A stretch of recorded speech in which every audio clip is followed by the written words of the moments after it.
So this is a Presonus 2442 that we picked up used. I can't even tell you the price that we got on this because you're just gonna hate me in the comments below.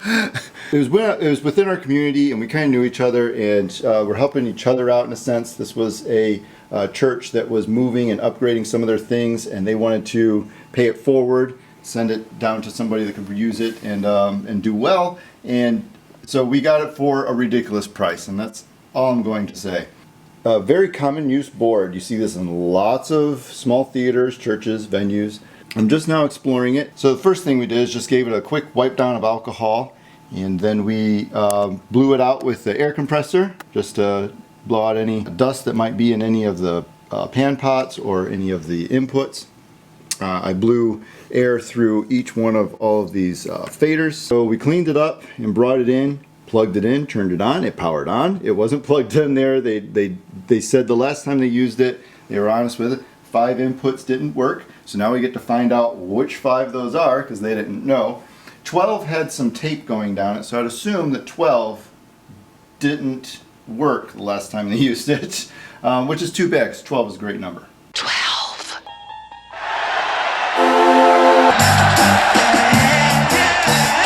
Now do a quick test. I got a XLR plugged in and I got it running to a JBL just sitting on the floor over there. And so now we're going to give it a test here. So we got, I'm going to pull up, I'm going to send it to sub 1. I'm going to send it to sub 1. I'm going to turn up sub 1 to about 5. I'm going to turn up my main to around here. And I got my gain at almost 9 o'clock, 10 o'clock or something. That shows signal. I see signal coming in here on my level indicator. So I got signal here, and then of course I can check the input. I click the input button, and now it shows me I got input here. I got input. I'm going to give a little bit more so we can have some good feed coming in. Testing 1, 2, good. And now we'll start pushing up the fader here, and let's see what we got. Testing 1, 2. Testing 1, 2. Testing 1, 2. Testing 1, 2. Hey, look! It works! So, channel 1 works. It's not one of the bad channels. And we definitely have a board that has a channel that works and produces sound out the main and can be routed through the sub. Check 1. Okay, so next let's try to find some effects and send it to the effects channel and see if the effects work. So, as you saw earlier, I can check my input here and then go to output mode. And then we'll go to effects and push effects here. That should work. By the way, I've never owned one of these boards. I've only kind of worked on one once when we were doing a EQ analysis of a church building. So my dad and I used to go through church buildings and we would run peak noise generator through it and balance their room. And so when we did that, we'd come across lots of different boards to work on. So that was cool. But I don't have much experience with this board, even though I've seen it a lot. We're kind of exploring it together, and I read the manual overview of safety procedures and how to connect it and different things. I haven't gone in detail yet because we just found out yesterday that we might be getting this in the studio. Let's kind of explore this together. So I'm going to go to effects. We got our effects up here. So master level here, test 1, 2. There's no effects yet. Let me try turning the master level up of it. Test 1, 2. Test 1, 2. Okay, no effects yet. Let's try this as mix. Okay, this is probably going to be relative to each one of the channels, I assume. So let's go to 1 because that's what our mic is coming into. And we'll go test 1, 2. Test. Hey, we got reverb. It sounds very much like the match game reverb, doesn't it? It came from the top. Yeah.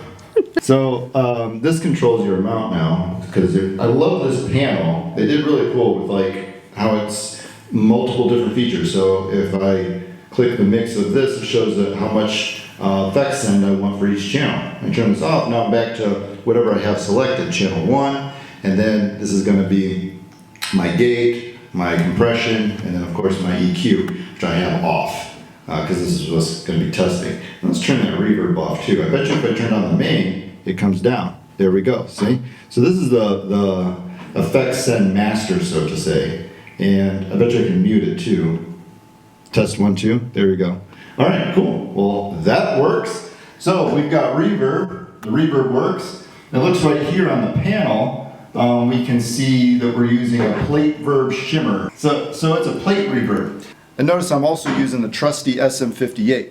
And I know the balance of it, and I know the gain of it, and everything like that. Something you're really familiar with. And that's important to use some things that you're very familiar with, the outcome of it, and its potential outcome when you're running tests. So now let's look at, we can change the effects. So effects A, sorry, let's be correct. So effects A was set to a reverb, a plate reverb. So I see that it's got some gate reverbs. I want to try these because that means that I won't have to use the gate or a channel gate or even like a sub gate to gate the reverb. It comes with gated reverbs. That's really huge when you're miking drums, okay? It looks like I can choose one by going through it, and it has this recall next to it, and then we can push, I would assume, the recall button. All right, let's try that. Let's give this a shot. Yeah, check that out. See? It's gated. Is there like extremely short? Because I would want like, I mean that could be like for a snare.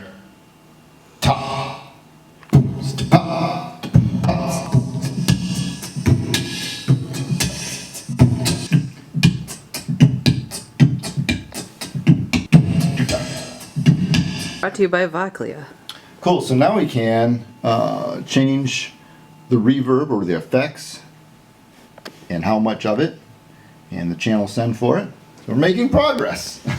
What should we do next? Should we try another channel and see if we can find that bad channel? Or should we explore more and check out the compression and the EQ? Vote below now. It looks like we're going to go through and find which bad channels there are, because that's fun, right? Okay, here we go. So very simply, we're just going to plug the same mic into, because we know the mic works. This is simple science, people. You know the mic works, you know the cable works, you know everything went through channel 1. So bad science would be to use a new cable and another microphone and go into channel 2 or plug an iPhone or an iPod into it or something like that. So that's bad science. It's not using a good method of testing procedures. So we know for sure that this microphone works and sounds well. We know that the cable worked, and we knew the input worked, and we knew our gain setting already too. So there's some parameters that you already know. So we'll just plug it into channel 2. We'll turn up the gain to the same amount. We'll select this channel. We know our main is already up, and let's see if it's ran to a sub. It's ran to sub 1 and 2 and to the main. So let's just run it just to the main because we know it's already up. And here's channel 2. And here we go. Testing 1, 2. Testing 1, 2. Testing 1, 2. And channel 2 works. It's a winner!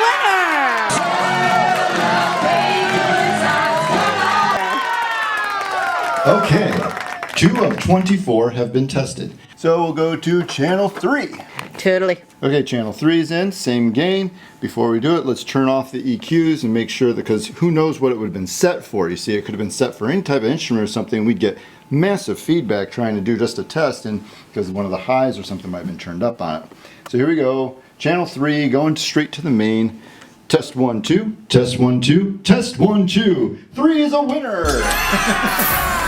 Select 4, turn off the EQ, make sure it's sent to the main. Testing 1, 2, testing 1, 2. 4 is in the club. Testing 1, 2, testing 1, 2. Maybe they meant just testing channel 1, 2. 5. Maybe they meant just channel 5 isn't working. Well, that's not impossible. Channel 5 did ironically not work. However, there was a piece of tape on 12. So, do we skip straight to 12 or do we stay in order testing the channels? Vote now below.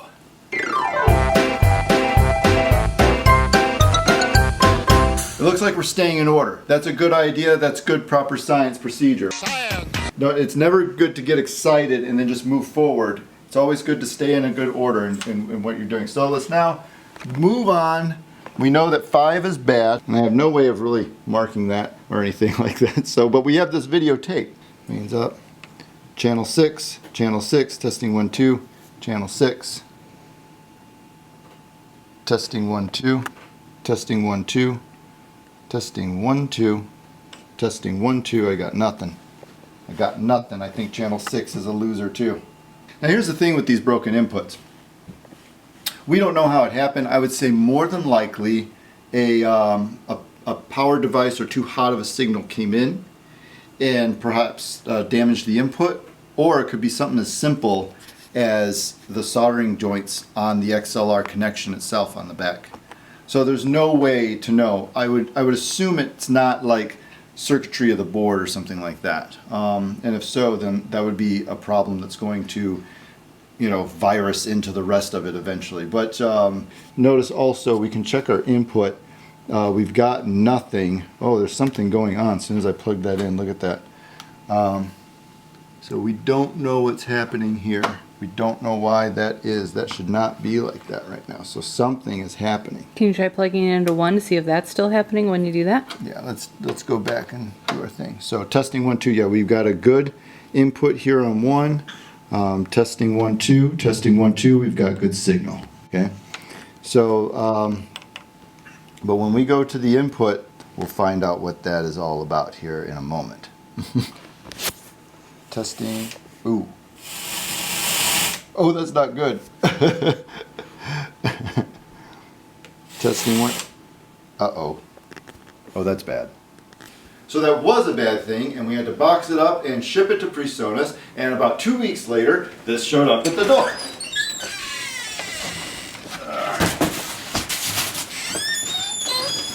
And here it is. So it came back from the factory, from Presonus. This is now an extended 1-year warranty on it, and that's called now factory refurbished. It was a blanket $250 repair, and that included shipping coming back. So I just had to pay for shipping going to them and box it up myself, of course. I would suggest using FedEx Ground. We used UPS because it was somewhere nearby, but FedEx Ground was cheaper. I found out afterwards, and it got there on the same day, and FedEx, in my experience, has been a little more reliable. But anyhow, they shipped it back, and here it is. And of course, coming back, it came back FedEx. Let's now open this up and see how they packaged it. So this will be an unboxing now, and we'll see how they packaged the unit, and we'll test it. Let's open it up. I like to cut at an angle when you're cutting it.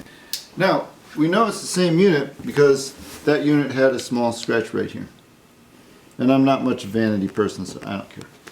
So this should be a brand new unit at this point. We'll see what happens. So they've got it packaged really nice. They've got, this is a different box than I sent. It's pretty much the same thing though. Had a same size box with the same quality of cardboard that I sent it to them, but mine was, I didn't have any type of foam from the unit. I bought it used off Facebook Marketplace, remember? And so they've got the actual Presonus mixing console foam that's like cut to it and everything. It's like cut to the faders and everything, and it's formed fitting to the angle of the unit. And so this is not going anywhere. It's packaged really well, and then they've got a sealer bag over the top of it for moisture and anything that might enter the box. So packaged coming back from then, packaged extremely well. Very impressive. How do I get it out? Okay. And now we've got it on the ground. So we can remove the padding.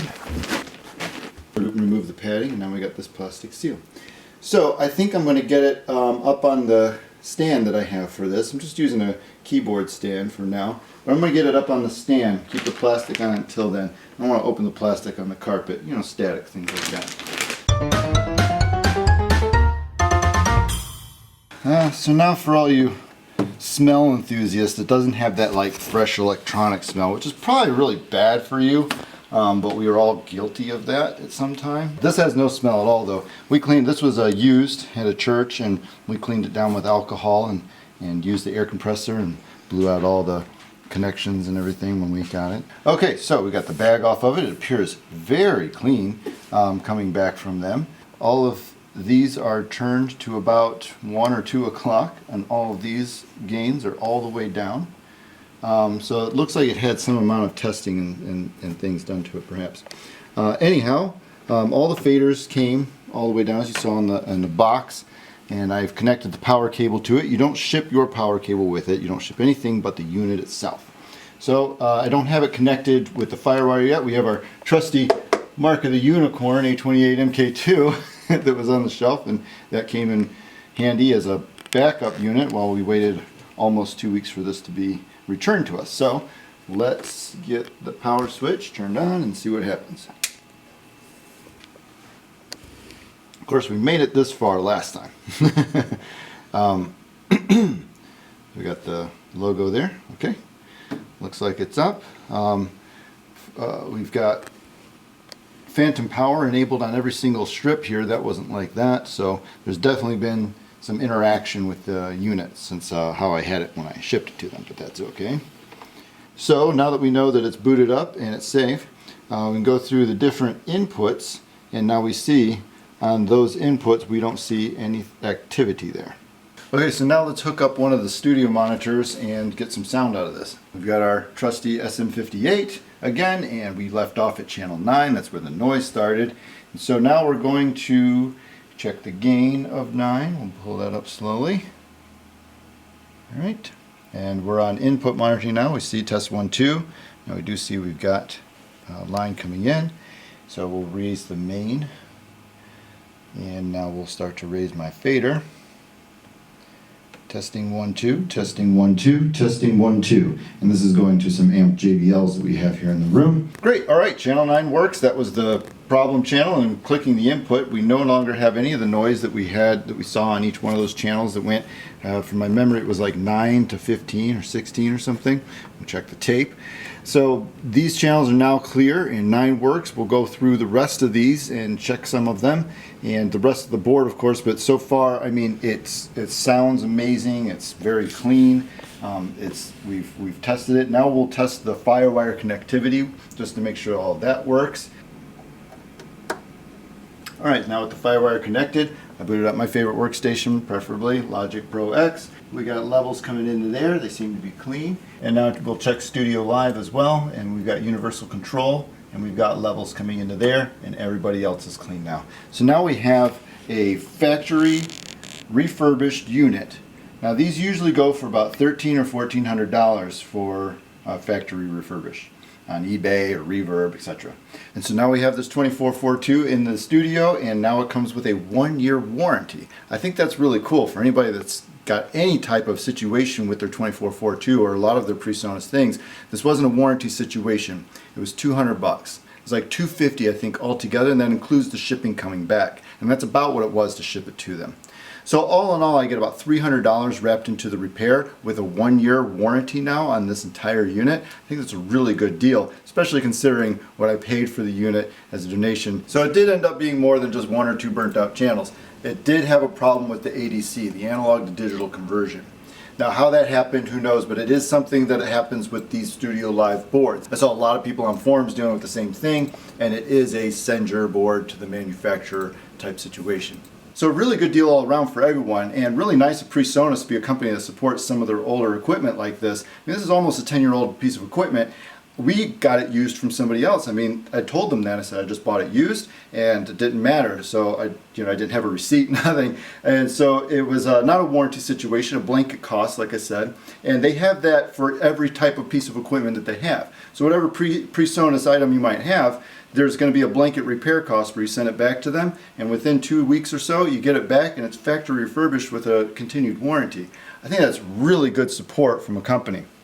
So thanks to Presonus, and thanks to the Detroit church that was upgrading and able to pass down the love to us. We're thankful for this, and it's got a lot of use left in it. So we'll see you again next time. Bye.